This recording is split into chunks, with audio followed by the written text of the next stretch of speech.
Confession record করা হয়েছে এবং তাকে এক্সিকিউট করে ফেলা হয়েছে 342 জবানবন্দি দেওয়ার আগেই। সকল আসামির যখন 342 জবানবন্দি শুরুর কথা, এই সময় মুফতি হান্নানকে মৃত্যুদণ্ড কার্যকর করা হয়েছে। ফলে মুফতি হান্নানের 342 স্টেটমেন্ট এই মামলায় আসতে পারেন নাই।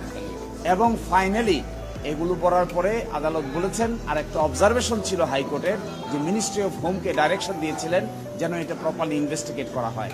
সেই ক্ষেত্রে বলছেন আপিল বিভাগ যে এটি সেপারেশন অফ পাওয়ার যে নীতি আছে, এই নীতিকে ভায়োলেট করে। এই জন্য রাষ্ট্র কি করবে, আদালত কোর্ট কি করবে, সরকার, এটি তাদের দায়িত্ব, কোর্ট সেটা ডিকটেট করবে না। এই জন্য সেখানেও বলেছেন এই অবজারভেশনগুলোকে এক্সপান্স করে দিয়েছেন, আর বলেছেন এই অবজারভেশন বাদ দিয়ে দিয়েছেন। আর একটা কথা বলেছেন, এখনো যদি কেউ জেলে থাকে তাদেরকে যেন ইমিডিয়েটলি রিলিজ করা হয়, আর একটা অ্যাডভান্স অর্ডার ইস্যু করে দিচ্ছেন। অ্যাডভান্স অর্ডারের ভিত্তিতে জেলের ভিতরে কেউ থাকলে তাদেরকে যেন সেট